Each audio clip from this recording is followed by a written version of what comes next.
Hola, esto es El Desarmadero de Cuentos, un taller literario radiofónico. En cada episodio analizaremos un cuento metiéndonos adentro de su estructura, reconociendo sus partes, viendo cómo funcionan por separado y cómo se relacionan entre sí, con el mismo afán que teníamos en nuestra infancia cuando desarmábamos un juguete para investigar cómo funcionaba. A partir de lo que analicemos, voy a darles algunas propuestas para que escriban sus propios relatos. Mi nombre es Hernán D'Ambrosio, así pueden buscarme en Instagram y Twitter. También pueden seguir este taller literario radiofónico en Instagram. Estamos como El Desarmadero de Cuentos. Y pueden mandarme sus cuentos por mail a eldesarmaderodecuentos@gmail.com.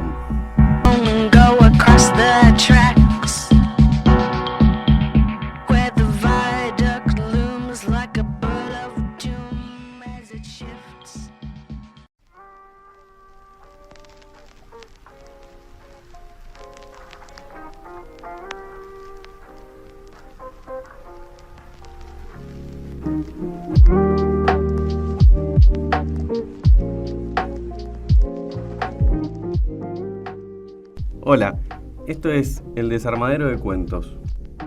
Hoy vamos a trabajar con Chapulina, un cuento de Ignacio Molina que forma parte del libro Todos los minutos para vos. Pero antes de desarmar el cuento, vamos a hablar un poco sobre su autor. Ignacio Molina nació en 1976, un año de mierda para el país, pero bueno, nos dio a este gran autor, a fin de cuentas. Saquémosle algo positivo a la porquería. Nació en Bahía Blanca, formó parte del grupo literario musical El Quinteto de la Muerte, con el que editó el libro La Fiesta Narrativa en el 2009.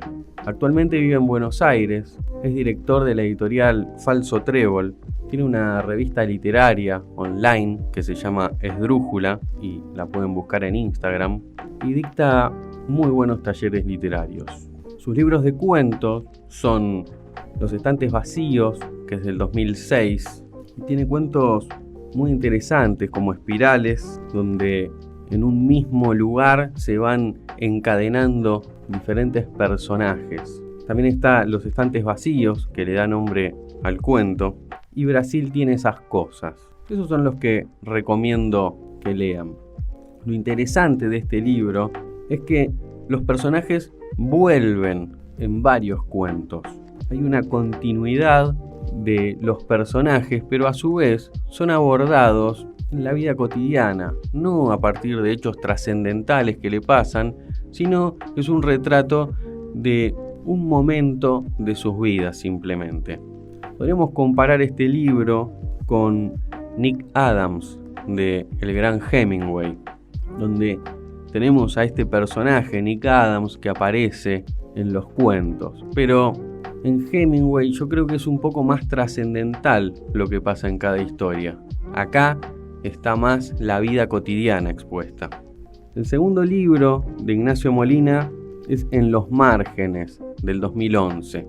Publicó algunas novelas, pero en este podcast nos ocupamos de libros de cuentos específicamente. Y además publicó Todos los minutos para vos en el 2021, ya con su propia editorial, Falso Trébol. Y los cuentos que recomiendo de este libro son Carne al horno con papas, Samuel Zuns, El arquero, Oscureciendo la casa, Chapulina y Mosquitos. Antes de hablar un poco de la escritura de Ignacio a partir de frases que saqué de algunas entrevistas, encontré en el blog de Eterna Cadencia una lista de libros imprescindibles. Él marcó 5 libros significativos con los cuales yo estoy muy de acuerdo y me sumo a la recomendación. El primero es Catedral, de Raymond Carver. El segundo, Nick Adams, de Hemingway, que ya lo mencioné. También recomienda El jorobadito, de Roberto Arlt, Música japonesa, de Fogwill, y Rapado, de Martín Rejman. Todos librazos de cuentos. En este capítulo vamos a tener la particularidad de contar con la voz del propio autor. Y le pregunté a Ignacio qué libros recomendaba como para actualizar esta lista que ya tiene sus años, y esto fue lo que me dijo. Los cuentos que puedo recomendar son los que... Bueno, yo estoy muy fanatizado con Borges desde hace 2 o 3 años. Es algo que me llegó de grande. Antes no le daba mucha bolilla. Y tiene que ver con este cambio que yo hablaba antes, ¿no? Por ahí mis primeros cuentos estaban más influenciados por otro tipo de narrativa, la norteamericana, ¿no? Hemingway, Carver, ese tipo de cosas. Y cuando descubrí a Borges hace ya unos años, por ahí cambió la forma sobre todo de los cuentos, ¿no? No tanto de las novelas, sino de los cuentos. Y bueno, así que incluso estoy haciendo un libro, terminando un libro que saldrá pronto de versiones de Borges. Algunas ya se pueden leer en la web, en Verano 12. Así que mis cuentos de Borges que puedo recomendar favoritos pueden ser El Sur, pueden ser El Aleph, El Evangelio según Marcos me gusta mucho, Tema del traidor y del héroe, La forma de la espada. Bueno, hay un montón de Borges que me gustan. A veces siempre me preguntan por Borges y dicen, es muy difícil leerlo. No, la verdad que no es difícil. A veces él te hace creer que es difícil, ¿no? Mencionando autores que existen, autores que no existen también. Pero es muy, no es difícil, es amigable, digamos, la lectura de Borges, o por lo menos de la mayoría de los textos. Y es muy apasionante también. Y hay que sacarse un poco esa idea del escritor difícil y viejito ahí, porque de hecho los mejores cuentos los escribió en su juventud, a los 40 y pico, en la plenitud física y mental, y de alguna forma todo eso se nota, porque no es la imagen. Cuando uno lee los cuentos de los 40, que son las ficciones, y el Aleph no tiene mucho que ver con la imagen del señor viejito que conocemos a través de las fotos. Es una literatura muy vital, y bueno, recomiendo los cuentos que dije o cualquier otro, sobre todo estos libros, el Aleph y ficciones, son mis libros favoritos. Todo esto por suerte se encuentra en la web. El que no quiere ir directamente a comprar libros puede leer los cuentos, puede buscar los cuentos y leerlos, y bueno, si ahí se entusiasma ir a buscar los libros, ¿no? Hoy por hoy recomendaría los cuentos de Borges. Bueno, vemos en este audio que actualiza la recomendación, nos recomienda a Borges directamente. Tengan en cuenta estos cuentos que él menciona, porque son muy buenos.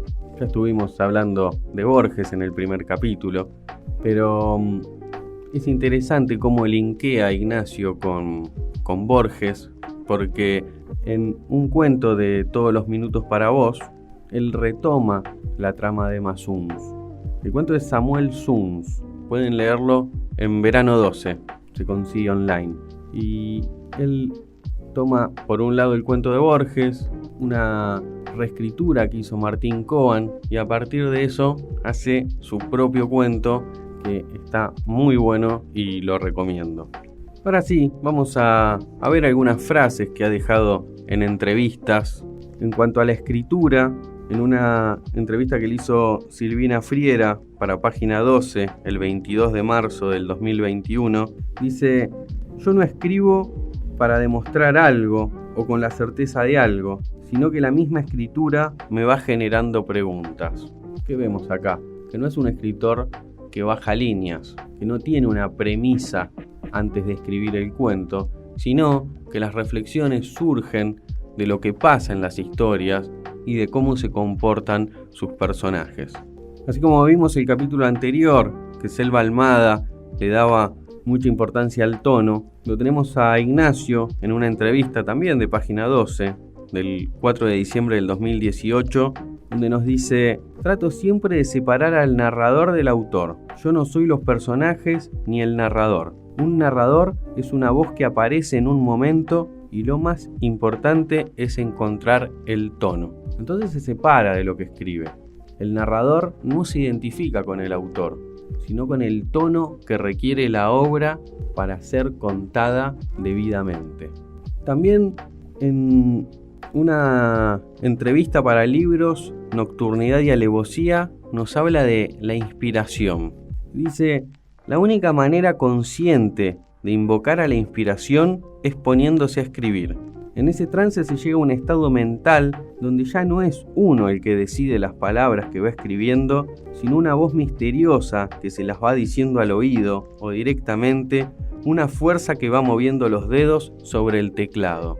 Yo estoy de acuerdo con esta frase. Creo que para escribir se necesita tiempo, se necesita ganas. Hay que sentarse, exprimirse la cabeza.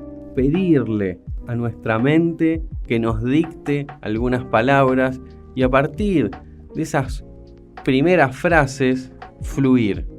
No se necesita más que tiempo, un papel y una lapicera para ponernos a escribir.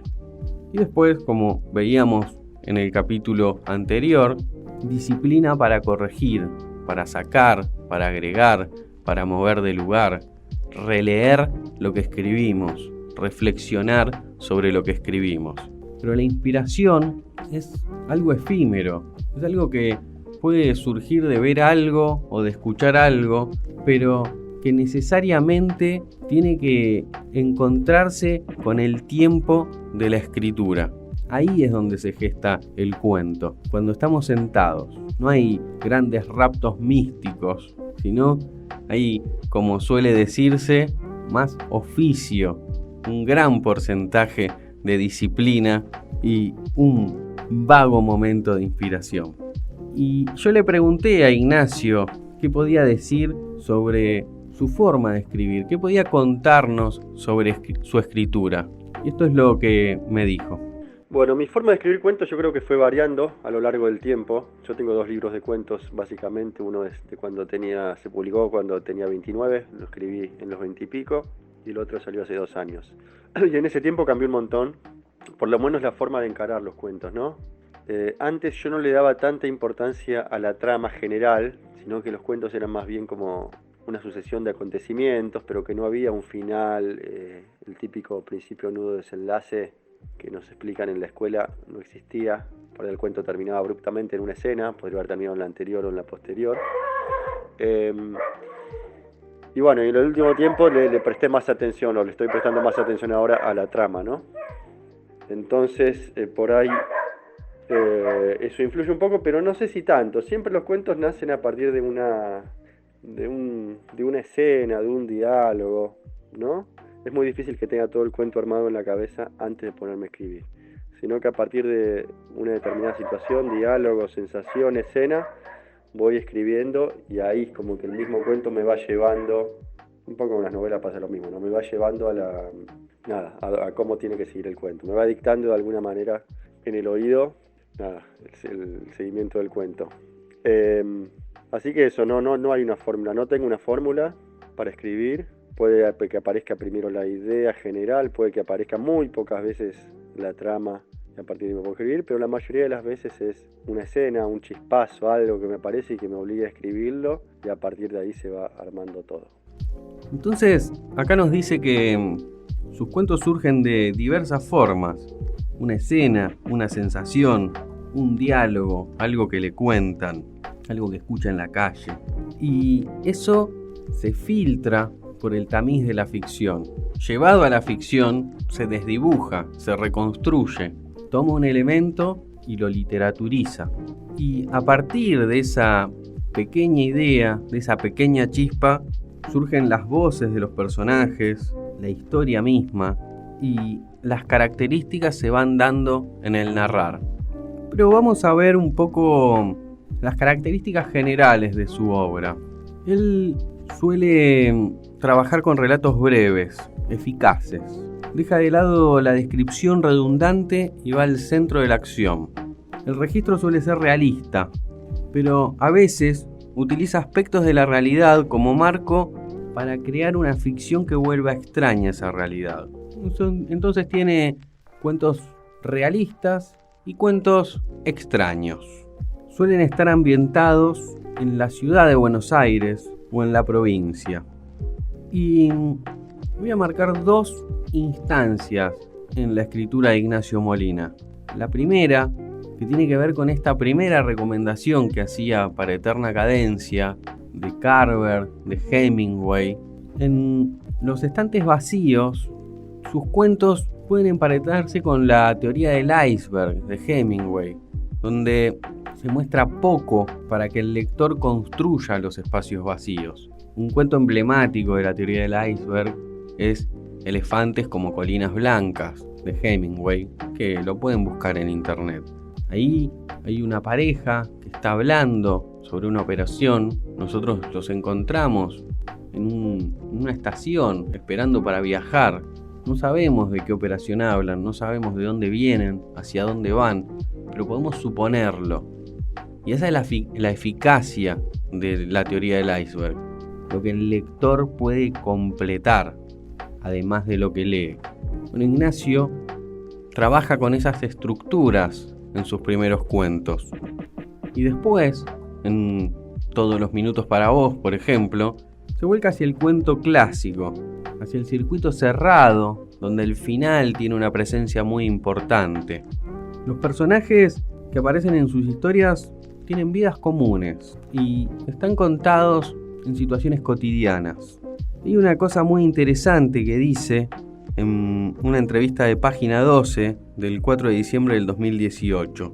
Si alguien vive en Buenos Aires en esta época y puede sobrevivir, me parece interesante plantear qué es lo que hace o qué problemática tiene que vivir para llegar a fin de mes. Nos encontramos con esto en los cuentos. Gente desocupada, gente que está buscando el mango, gente que está viviendo. Yo recomiendo, en relación con esto, el cuento del arquero, que es sobre un jugador del ascenso que no gana como futbolista la plata suficiente para llegar a fin de mes. Entonces tiene otro laburo. Por un lado se está por retirar del fútbol porque ya está grande, no logró llegar a otra división. Y por otro está con ese laburo que no quiere hacer. Es un cuento muy bueno y creo que ejemplifica muy bien esto de mostrar cómo los personajes se buscan la vida, no dejarlos ahí como suele hacer a veces la narrativa estadounidense, donde todos viven y no sabemos de qué, no sabemos a qué se dedican, están ahí, parece que la vida es simple, o al menos no hay una problemática monetaria. Acá vemos personajes viviendo. Los temas de sus cuentos tienen que ver con la relación con otros personajes. Suele aparecer el duelo, no una pelea, ¿no? No una pelea a muerte, sino el duelo de perder a alguien cercano. También suele aparecer el divorcio como historia que interpela a los personajes. Los vínculos familiares, la paternidad, el amor, el deseo, son los temas también que aparecen en los cuentos de Ignacio Molina. Entonces tenemos la relación de los personajes con la vida, con su contexto, con su entorno, con los otros. Y así como les dije que muchos cuentos son realistas, vamos a analizar en este capítulo uno que tiene un tinte extraño. Vamos a ver Chapulina. Enumerando, antes de entrar en el análisis, algunas características generales, les digo que el narrador está en primera persona. El tiempo es el pasado. El título Chapulina es el nombre de la gata, el centro del relato. Y este cuento tiene una estructura clásica, lineal: introducción, desarrollo y final. Si no quieren leer el cuento o pausar este programa para leerlo, les comento un poquito de qué va. Un hombre deja a la hija en el colegio y vuelve a su casa porque está desocupado. Limpia, ordena, manda currículum por mail y decide reacomodar el living. Cuando mueve un sillón, golpea a Chapulina, la gatita de su hija, y la mata. Entonces decide mentir, descarta el cuerpo, hace carteles de búsqueda y llama a su pareja para decirle que la gata desapareció mientras trata de reemplazarla por otra, pero terminan robándole cuando va a buscar a esa otra gata, y al regresar a su casa, su hija lo recibe con Chapulina en los brazos. What the fuck, ¿no? De repente la gata vuelve a aparecer. Ahí está el final extraño. Antes de meterme con el análisis, voy a pasarles un audio donde Ignacio nos cuenta un poco sobre este cuento. Bueno, Chapulina, el cuento que está incluido en Todos los minutos para vos, salió de una situación. Cuando yo vivía con mi expareja y con su hijita, fuimos a buscar un gato para la nena, un gato que había dado una adopción a través de una página de Facebook. Bueno, ahí nos contactamos con el dueño del gato, lo fuimos a buscar a Lomas del Mirador. Nosotros vivíamos en Boedo, en Caballito, Nos fuimos a buscar a Lomas del Mirador y volvimos con Lomas del Mirador no, perdón, Lomas de Zamora. Y volvimos con el gatito. Y bueno, y esa fue una historia esa fue la historia real en la que está inspirado, por lo menos el principio, ¿no? Y a partir de eso yo imaginé la historia de un tipo en que está desocupado, está medio deprimido, su única ocupación es estar ahí con el gato durante el día, hacerle la comida a la nena cuando llega a la escuela, y bueno, y todo lo que le pasaba con eso, y se fue transformando, tiene que ver un poco con la respuesta anterior que te di, se fue transformando en una especie de cuento fantástico, el único, tiene algo de fantástico, no lo quiero spoilear mucho, pero nació eso, o sea, lo que te decía antes en la respuesta anterior, que a veces es una escena, algo que me surge y la escribo, y a partir de ahí me surge la consecución del cuento, digamos. No es algo que me baja todo completo, sino que escribo alguna situación que después puede quedar en el medio del cuento, al principio o al final, o puede quedar en ningún lugar, pero que me sirve como base para lo que después va a ser Chapulina. Y bueno, y en este caso fue Copita se llamaba la gata verdadera. Y bueno, hay cosas que yo me imaginé aquella casa al escribirlo, ¿no? Situaciones sacadas de la vida real, pero que bueno, después se tergiversan en la ficción y terminan siendo otra cosa. Bueno, Ignacio no quería spoilear el final y yo lo spoileé completamente porque en este programa nos ocupamos de contar todo lo que pasa. Esa está la advertencia de pausar si alguien no quiere spoilearse, pero acá vamos al análisis y para desarmar el cuento necesitamos saber todo. Es interesante lo que nos dice Ignacio, porque vemos la materia prima de su cuento. Estas frases que veíamos antes, sus audios anteriores, conducen a este ejemplo, a lo que toma de la vida y lleva a la literatura.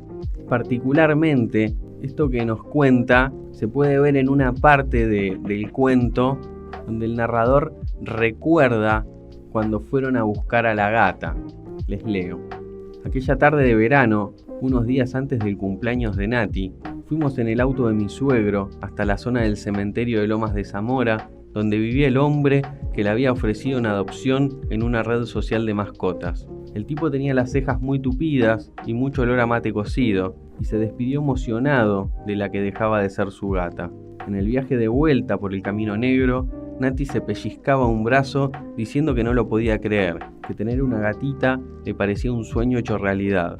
A Chapulina le costó varios días adaptarse a la casa. Jimena opinaba que seguramente el cejudo la había maltratado y que por eso le tenía miedo a los humanos. Pero a los 15 días, la mascota ya era parte del hogar. Y un mes más tarde, cuando me echaron del trabajo, se convirtió en mi compañía más fiel. Acá vemos cómo se mezcla la materia prima con la literatura. Un poco y un poco. Usamos el recuerdo y a partir de ahí literaturizamos. Yendo al análisis, voy a decirles que Ignacio Molina me parece un escritor de grandes comienzos. Me gusta muchísimo el comienzo del Cuarto Deseo, una novela que publicó en Falso Trébol. Y les voy a leer el comienzo de Chapulina para que vean cómo en un párrafo pueden sentarse un montón de premisas que nos ponen en contexto con lo que va a pasar en la historia. Esa mañana le di un beso a Nati en la puerta de la escuela y le avisé que como todos los viernes pasaría a buscarla al mediodía para que comiéramos juntos. En el camino de vuelta pasé por el chino recién abierto y compré los fideos de colores que le gustan. Cuando llegué a casa me alivió darme cuenta de que Jimena ya se había ido a trabajar. Entonces lavé las cosas del desayuno y me desvestí. Me habría gustado tener fuerzas para ducharme y ponerme a hacer algo productivo, pero en esas semanas la cama se había convertido en un pantano que me chupaba la energía. Tenemos acá la rutina esbozada de alguien desocupado, pero a su vez tenemos un pantallazo de lo que es la vida cotidiana. Esto de pasar por el chino, comprar fideos de colores para prepararle el almuerzo a la hija cuando salga del colegio al mediodía. Y a su vez tenemos un esbozo de lo que es su relación de pareja. Se alegra cuando se da cuenta de que Jimena ya se había ido a trabajar. Pequeñas líneas que se van a ir desarrollando con este tono, con un esbozo, la información se va completando a lo largo de la historia.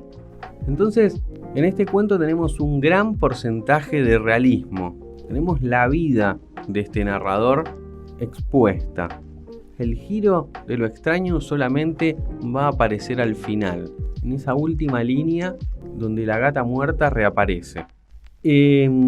Como les decía, el personaje está al pedo, empieza a ordenar la casa, manda currículums y moviendo los muebles del living sin querer, obviamente, golpea a la gata y la mata. A partir de este hecho, hay un proceso de criminalización del personaje. Vamos a verlo en el cuento. La primera parte obviamente es el momento en el que la gata muere. Le saqué los libros a una biblioteca para poder moverla a 2 metros y después empujé el sofá hasta que uno de los apoyabrazos tocara la pared. Pero aunque hice eso último con mucha fuerza, sentí cómo algo amortiguaba ese movimiento. Algo de una consistencia blanda y semidura al mismo tiempo, como una pelota de tenis que combina la suavidad de la pelusa exterior con la solidez elástica del material que la hace picar. Cuando tomé conciencia de qué cosa podía llegar a ser esa imaginaria pelotita de tenis, las axilas se me llenaron de transpiración en medio segundo. Es notable cómo elige transmitir el momento de tensión cuando se da cuenta de que aplastó a la gata. Las axilas se me llenaron de transpiración. Hay acción, no hay una serie de adjetivos, sino hay algo que nos da cuenta de lo que le está pasando, de lo que está sintiendo. Sigue este proceso de criminalización. Ahora todo era distinto que 5 minutos atrás. Chapulina estaba muerta y yo era un asesino. Mirando sin ver los libros desordenados en el suelo, pensé en la carita de Nati y me quedé ahí tirado hasta que me di cuenta de que en un rato tendría que pasarla a buscar.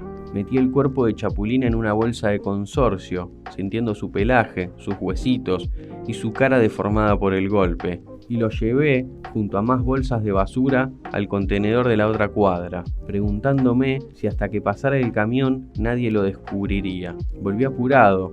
Hice en la computadora unos cartelitos con la última foto de Chapulina y el epígrafe: se perdió en zona de Boedo. Es amigable y de pelo tricolor. Si la encontrás, llamá al 1558 83 03 22 y fui al locutorio a imprimir varias copias. Él decide mentir, él decide ocultar el cuerpo, llevarlo a un contenedor que está en otra cuadra y hacer los carteles. La mentira, el ocultamiento de lo que verdaderamente pasó. Sigue esta construcción de la mentira. En el camino tragué saliva para llamar a Jimena y le dije que había pasado algo horrible. Cuando salí a tirar la basura, no me di cuenta de que había dejado la puerta abierta y Chapulina se escapó. La vi en la esquina y cuando fui corriendo a buscarla, ya no pude verla más. Jimena se quedó unos segundos en silencio y me preguntó si estaba hablando en serio. Sí, le dije. Bueno, no le cuentes nada a Nati, que se va a poner a llorar, me dijo. Ahora estoy entrando a una reunión, después hablamos. Yo le dije que no se preocupara, que ya estaba organizando la búsqueda, pero cuando empecé a contarle un plan, ella me cortó. Lo primero que hice fue salir a pegar los cartelitos en los postes de la cuadra, como para que Jimena los viera al volver del trabajo. Desde la calle llamé al tipo que nos había dado en adopción a Chapulina y le dije que había pasado algo terrible, que la gatita se había escapado, y como sabía que tenía una hermana igual a ella, le pregunté si no me la podía dar, que seguramente mi hija no se iba a dar cuenta de que eran 2 gatitas diferentes. El tipo hizo un silencio largo y todavía más pesado que el de Jimena, y me respondió con mal tono: ¿y cómo la dejaste escapar? Después me dijo que la hermana ya tenía 6 meses y se había acostumbrado a estar con él, que ya era su mascota, que no me la podía regalar. Como sospeché que me dejaba un espacio, le pregunté: ¿y si te ofrezco plata? Él me respondió: ¿plata? Con un tono de ofendido, pero enseguida dijo: 10 lucas. Por 10 lucas te la doy, ni un peso menos. La cifra me golpeó, pero al mismo tiempo me dio una luz de esperanza. Si evitaba el llanto de Nati, el sacrificio valía la pena. Después de asegurarme de que él estaría toda la tarde en la casa, yo quedé en que pasaría y llamé a Jimena para pedirle que por favor saliera antes del trabajo para buscar a Nati en la escuela o que mandara a su mamá a buscarla, porque yo tenía que ir a un lugar donde habían encontrado a Chapulina y tenía miedo de no volver a tiempo.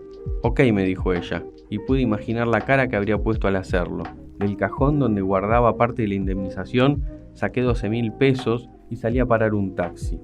No solo miente sobre la desaparición de la gata, sobre la muerte de la gata en realidad, finge que desapareció, sino que a su vez busca reemplazarla, busca una segunda mentira y decir que la encontró.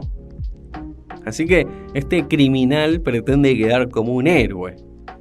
Pero el castigo de esta criminalización es que le terminan robando. En lugar de quedar como un héroe, pierde la plata de la indemnización y el celular, porque el hombre que le iba a dar a la hermana de Chapulina se los roba.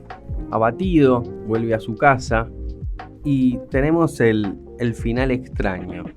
Imaginaba los retos de Jimena por no haber dado señales de vida en las últimas horas y sobre todo el llanto de Nati por la desaparición de Chapulina. Pero no tenía otra alternativa que meter la llave en la puerta y enfrentar la situación. Todas las luces del living estaban apagadas, algo muy raro para esa hora del día, y los únicos ruidos que se oían eran los que llegaban desde un televisor lejano. Tras largos segundos de no entender qué pasaba, vi que Nati entraba corriendo desde el pasillo con algo entre los brazos. Por la penumbra no pude distinguir la expresión de su cara y recién me di cuenta de que estaba sonriendo cuando le dijo a eso que empezaba a moverse contra su pecho: a ver, la más preciosa de la casa, cómo saluda a su abuelito. Y al prender la luz, más acá de los muebles desordenados, vi cómo Chapulina, hermosa, tricolor, tan viva como a las 10 de la mañana, me saludaba mirándome a los ojos con un maullido larguísimo y sonriente, alienígena, sobrenatural. Y así termina. No sabemos qué pasó, no sabemos cómo volvió, si es la misma gata. Podría ser, incluso, ya que el cuento no lo explica, que este tipo que le robó la plata entrega finalmente a la hermana de Chapulina. Pero el cuento nos da un indicio interesante. Antes de que la gata muera, el narrador nos dice esto: después fui a ducharme y mientras ella me miraba desde la puerta del baño con mucha concentración, me pregunté de dónde habría salido el dicho sobre la 7 vidas de los gatos y me acordé de que una vez, en uno de esos sitios de noticias falsas, había leído que un estudio de la Universidad de Boston había llegado a la conclusión de que los gatos eran alienígenas con poderes sobrenaturales que habitaban la Tierra con el propósito de estudiar a los humanos. Acá tenemos a un hombre desocupado que cumple con el ritual diario de mojarse con agua caliente y pasarse un jabón por el cuerpo. Estaría transmitiéndole telepáticamente Chapulina en ese momento a sus compañeros instalados en una base extraterrestre en otro punto del planeta. Entonces se abre esta posibilidad: o que la gata verdaderamente tiene 7 vidas y él le gastó una, o que es una alienígena que puede revivir. El cuento es extraño por esto, porque no nos explica qué pasó. ¿Puede haber algún tipo de explicación realista? Sí, sería que este hombre que tenía a la hermana la devolviera. ¿Puede haber una explicación fantástica, maravillosa? Sí, puede ser que la gata tenga 7 vidas o sea extraterrestre. Entonces, por eso no podemos inclinarnos hacia ninguna respuesta clara, sino simplemente disfrutar de la incertidumbre que nos deja este gran final.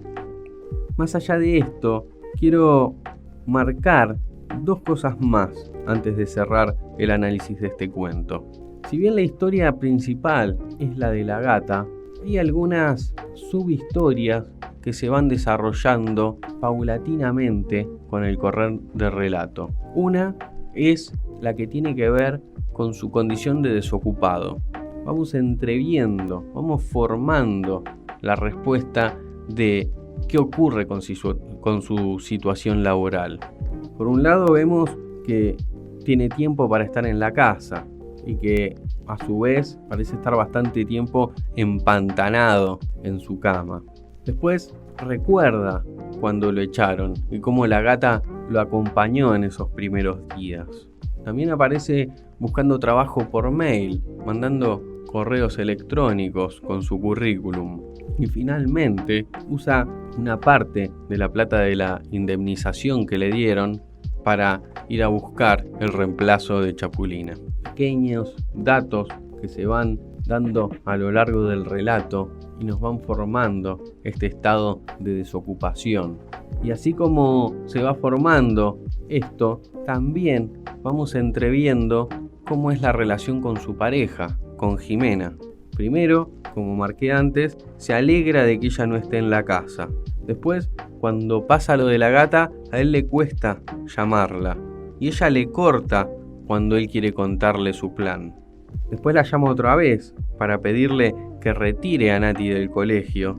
Y él imagina la cara que pone cuando ella le responde ok.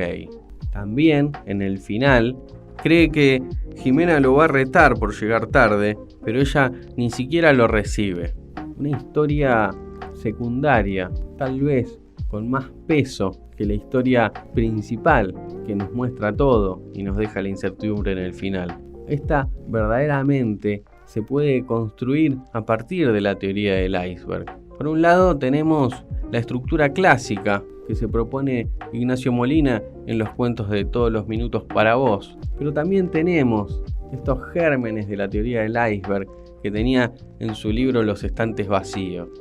Esta forma de mencionar algunos detalles que nos permiten reconstruir una historia que no está dicha en el cuento, sino que nos deja suponer qué está pasando. Ahora vamos a la parte que los interpela, al momento de las propuestas de escritura. Recuerden que pueden mandarme sus cuentos a eldesarmaderodecuentos@gmail.com, donde los leeré con mucho placer. La primera propuesta es que escriban un cuento con final extraño, un cuento donde abunde el realismo. Esto más o menos lo habíamos visto en el capítulo de Mariana Enríquez, pero en el caso de La hostería, la idea era que el elemento sobrenatural formara parte de la historia.